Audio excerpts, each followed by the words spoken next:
Hello everyone, it's Bound here and welcome back to another video. Now, in today's video I wanted to answer the question once and for all. What is the greatest generational gimmick? Now, when I say generational gimmick, it is a gimmick that basically, in terms of competitive Pokemon, is a mechanic that the generation revolves around and what is used in competitive play to mostly determine the outcome of the match. And it is actually a mechanic that is in some cases exclusive to certain generations only, and it's just how the game functions. It just plays a part in how the game functions as a whole. So with that being said, there are four main generational gimmicks that exist as in total. So the first one is you had Mega Evolutions, which came out in Generation 6, and they have lasted throughout Generation 6 and 7 only. And then you had Dynamax, or no, you actually had Z-Moves first, which was only in Generation 7. And then you had Dynamax, which was only in Generation 8. And then you had Terrassization, which was only in Generation 9. Or will probably most likely be only in Generation 9. I'm not too sure about it, but that's where we currently are. So, well, first of all, I'm going to explain my ranking of mechanics right here, right now. Because I want you guys to understand the perspective first. And then I'll get into the pros and cons of each mechanic in terms of Battle Stadium. So, with that being said, let's get into the list. So, I do think that Mega Evolution is the best generational gimmick, followed by Dynamax, and then it's going to be Terrassization third, and then I think Z-Moves comes in fourth place. So, one thing to know is that I did not take Battle Stadium seriously in Generation 6 and 7, so my opinions might be a little off, but I just want to explain my experiences as, playing them in general, even if I didn't take them that seriously. Mega Evolutions weren't overbearing in terms of instantly changing the outcome of the game or just being impossible to counter. So it was a pretty interesting gimmick though, because not every Pokemon can Mega Evolve, which is kind of a unique quirk in itself. So you had only a certain Pokemon were compatible with Mega Evolution, and that number did increase in Generation 7 as well. And actually, with the new reveal of Legend ZA, that number might go up as well, and we most likely will be seeing the mechanic come back, which is always amazing. That made me really happy when I saw that. I'm sure you guys are really happy about that as well. But that's really cool that it's coming back. But nonetheless, Mega Evolution basically made a Pokemon stronger in terms of stats, and which basically not always stronger, but it increased the base stat total of the Pokemon. And it could change the typing of a Pokemon. Not always though, but it most likely did. And it also changed the ability as well. So there are examples of Pokemon that were worse when Mega Evolved. For example, you had Garchomp, which is probably the most well-known example. So the reason why Garchomp becomes weaker when it's Mega Evolved is because the speed stat decreases. Speed. I mean, that's pretty much it. Like the speed stat decreases by 10 points, so that alone makes it worse. And because of how important speed is, and so that's one example. But a lot of Pokemon do get better, and the cool thing about it is that a lot of Pokemon were able to shine in unique ways because if their base form wasn't used that much. Like for example, Pinsir, Mega Pinsir was really strong, like in its own way. So it was really cool to see Pokemon that I've never really used competitively. I was able to use because of their Mega Evolution, and also they became really big threats in the metagame as well. So it was pretty cool to see that. And the reason why I think it is the best, I mean, those are the reasons why I think it is the best generational gimmick. Now, the con of Mega Evolution is that there's no unique like moves or anything like that. It's just the stats, ability, and the typing as well. So yeah, that's pretty much it. And also, there's not too many Pokemon that are compatible with Mega Evolution. There's only like around 30 or 40 Pokemon that can actually Mega Evolve. But like I said, that number could potentially increase with the addition of Legend ZA. And if Generation 10 has that gimmick as Mega Evolution, that would be so... I wouldn't even know what to say. Like, that would be so insane. But yeah, I just think Mega is just the best generational gimmick because of all the things I said right there. So with that being said, now I'm going to talk about Z-Moves. And what Z-Moves basically are is a gimmick where it's a one-time use gimmick where you use a really strong move on any Pokemon. So any Pokemon is compatible with using a Z move, and the move, so the moves can go up to 200 base power. So very strong attack, very strong move, and it also depends on the base power of the move, how strong it will be. So if it's like 140 base power, the Z move will be 200, and then it goes down from there. So I'll probably put a picture on the screen for y'all to see how it works, but that's pretty much how it works. And one thing that also came into factor when ranking these is the ability to sway the match unpredictably. So Z moves kind of had that effect where it could just potentially sway the match, because since every Pokemon is compatible and certain moves can just be very overbearing, and you don't have immediate response, you cannot have immediate response to them, can make them very overbearing, and it can easily sway the match out of your favor. This can make it a very weird experience, but it can also be unique in its own way. But that's just what I think about it. So, and then you have certain Z moves that are compatible with certain Pokemon only. So for example, you have like the Mimikyu Z, or the Kommo-o Z, or the Snorlax one. So those moves are very strong. Those moves can even go above 200 base power in some cases. Like for example, Snorlax, I think it was 210 base power, and then Pikachu's was 210. Even though Pikachu's not gonna get used that much, but you know what I mean? I mean, it's very strong and hard to respond to nonetheless. So that's pretty much why I think Z moves has its rank is the lowest, because the mechanic doesn't have that much depth to it, and it doesn't necessarily increase the number of teams or strategies you can build around it. It's just using strong things, and that's pretty much it.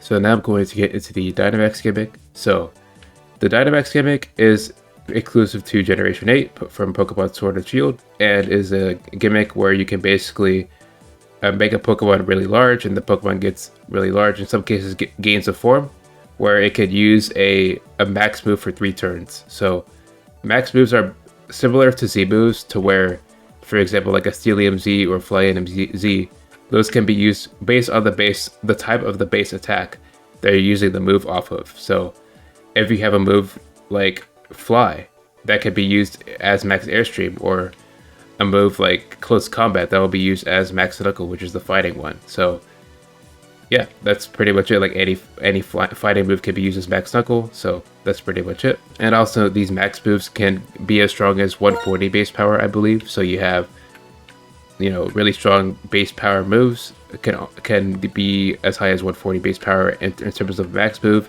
And some moves like Max Knuckle, the fighting one, and the Max Ooze, which is the poison one, are capped at 100, I believe, power, just because I don't know the reason behind that, but I'm assuming it was just because you don't want a Pokemon increasing their offensive stats while using a max move while dealing a massive amount of damage. So that was probably something that Game Freak really wanted to make sure, because just like Z moves, max moves have their own secondary effects, and some of those can be very overbearing. So for example, Max Knuckle can increase the attack by 1 stage, but the drawback is that the move isn't as strong as other max moves. And then you have Max Ooze, which is the special attack version, but it's also similar to where it's capped at 100. But then you have Max Airstream. So Max Airstream is without a doubt the strongest Dynamax move, and the reason behind that is not only because it raises the speed of the user by 1 stage after dealing damage. It is not capped at 100 base power, just like the other stat increasing moves, or the other offensive, stat increasing moves. So Max Airstream can be very strong. It can go up to 140 base power, and it can increase the user speed. The overall beginning of Generation 8, a lot of players quickly realized how broken, or just how good Max Airstream was, and the meta kind of developed in a way where players were trying to get the most out of that move. Now, this doesn't mean that other max moves weren't used, and they were used. They were used a lot, and even teams that finished very high on the ranked battle stadium singles some did not even use any max airstream Pokemon, or did not use the mechanic, or just did not use max airstream at all. They had a different way of using Dynamax to their advantage. You saw things like Togekiss, Gyarados, even Dragapult using max airstream because Dragapult got access to fly, I believe. So that's another funny thing. Like, in order to get access to certain max moves, you have to be willing to run like moves that are really bad outside of Dynamax. And I actually think this is a cool. I mean, it can be very annoying in general, but I think this is actually kind of cool because normally those moves wouldn't be used in any other situation. But in Generation 8, that's, and it's Generation 7 in some cases, but Generation 8 really kind of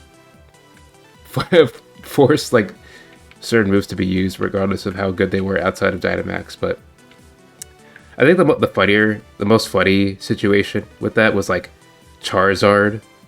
So Charizard ran like Blast Bird and like Hurricane just to get access to really strong max moves like Max Airstream and Max Flare and things like that. So that's pretty much it for that. And yeah, Dynamax in general really forced creativity out of the players in order to win. So that's just something that I saw. So for example, Phantom Force, yeah, there's things like Phantom Force, Substitute, other things that can basically nullify or reduce the dramatic effect of the opponent's Dynamax and reduce the ability for it to sway the match and out of your favor. So yeah, like it forced you to create a versatile team that can fight in and out of Dynamax mode. So that was an important thing to note, and there are options in the game that can reduce the opponent's Dynamax, the effect of the opponent's Dynamax, and even for protecting against the opponent's Dynamax moves. So the fact that Dynamax was 3 turns and not like a 1-turn nuclear, like Generation Z or no, Z moves, that's what I meant. Not like with Z moves, you couldn't really react to those. So with Dynamax, since it's 3 turns and the moves aren't as strong, you can basically Dynamax on your own to play around that and use Max Guard, which is a move that is basically used from all status moves when Dynamax. So Max Guard is really good in terms of defending because when you use Protect against the Dynamax move, it actually can hit through Protect, but it doesn't do the full damage. It can do 1/4 of its damage. So just being able to block out that move completely and eliminate the secondary effect as well can be a really good way to alleviate the problems from the opponent's Dynamax. And yeah. Now, I know the general reaction from the community, especially like outside of Battle Stadium singles and other formats that aren't official, may not think so very highly of Dynamax. But as a Battle Stadium singles player, I actually think that Dynamax is just one of the greatest mechanics, like in terms of competitive Pokemon. That's the key here. Not just from a casual standpoint or anything like that. I actually am talking about this from a competitive standpoint because another reason is that I feel like with Generation 8, another thing that kind of benefited players is that when you gain a lot of when you play a lot of matches, you gain a lot of experience and just kind of understand how generally players use the mechanic and how players play. That mindset, I feel like, works the best in that generation, where the more practice you get, the better off you'll be. Generation 8 is the best way to be. That's basically where that statement actually applies the most. Now that the pros are out of the way, I obviously want to explain the cons, because Dynamax isn't a perfect gimmick by any means, nor is Mega Evolution or any other gimmick, because the problem with Dynamax is that, like I said, with Max Airstream is too strong, and I feel like it should be nerfed to just like Max Knuckle and Max Ooze, to where it caps out at 100 base power. And also, I feel like some Pokemon shouldn't have access to flying moves, but I think the developers kind of overlooked the impact that Max Airstream would have on the metagame. But that's just like the main con, and I'm sure a lot of you guys that played Battle Stadium Singles and Generation 8 would be able to agree with that. But if you have any other disagreements, please comment down below, as I'm open for any discussion on that. But yeah, that's pretty much it for Dynamax as a whole for that generation. And yeah, now I'm going to be getting into Terastallization, which is the main gimmick for Generation 9. And basically, Terastallization is a gimmick that is, again, it's compatible with any Pokemon in the game. Not okay. Well, in Generation 8, Dynamax wasn't compatible with like Zacian and Eternatus and Zamazenta, but that's pretty much it from what I believe, from what I remember. But Terrestrialization was compatible with any Pokemon in the game, no matter what. If they're a legendary, no matter what, it's just compatible with every Pokemon in the game. And any Pokemon has the ability to change their type, whether it be an offensive change or a defensive change.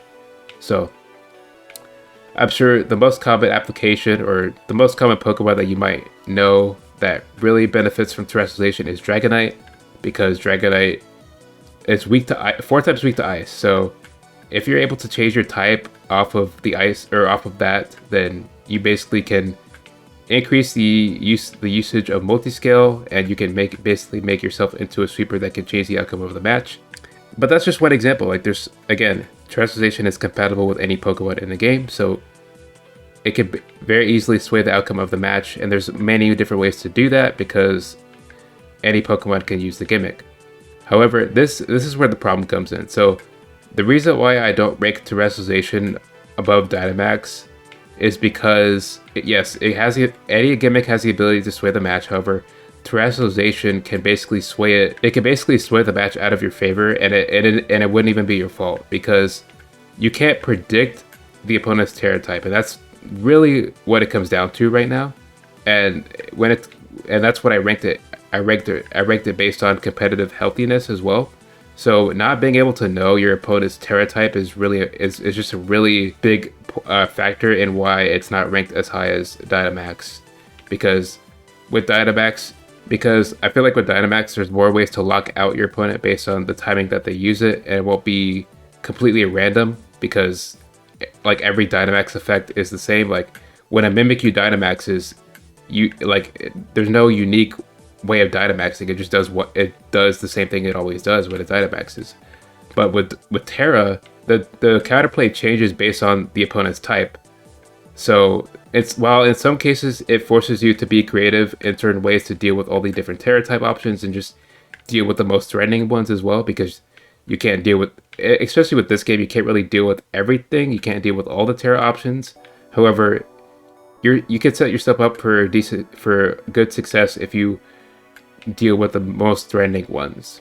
That's what I'll say. Even at the highest level, catching your opponent off guard with a Terra type that they don't really know about, or just using a type that can just randomly sway the match in your favor is preferred, and that's where the downfall of the competitive health comes in. That's pretty much where it stands right now. It's going to be ranked third in terms of it. Now, I do think Terrestrialization is an amazing gimmick just because it allows you to it just allows you to build in a lot of different ways. So the cool thing about Dynamax and Terrestrialization is that they basically allow you to use different team archetypes and still have massive success with these archetypes. So think about Mega Evolution and Z moves, and this is a con with them. So even though I did rank Mega Evolution first, there is another con with that, and also Z moves, and that is that certain playstyles became more dominant over the other ones. It was very clear that the offensive archetype and that kind of archetype was it was much stronger than the other, for example, the bulkier ones, or the setup for a sweeper in the back to win, which is called, I call it development, or just setting up for an anchor to sweep, or the strategy of cycling the opponent down and gradually wearing the opponent down with hazards or toxic or anything like that. Those strategies weren't as prevalent compared to the current generation or Generation 8, because you can actually use the generational gimmick to carry out or just enhance that win condition that you have with your strategy.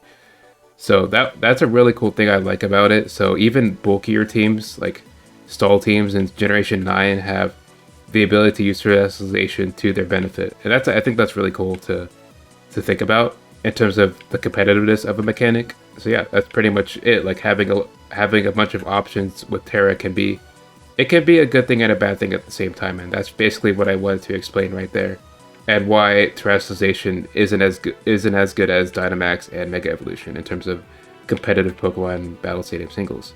So to recap everything that I explained in the video. It's basically explaining the pros and cons of each mechanic and the rankings, which was Mega Evolution was ranked first. You have Dynamax being ranked second.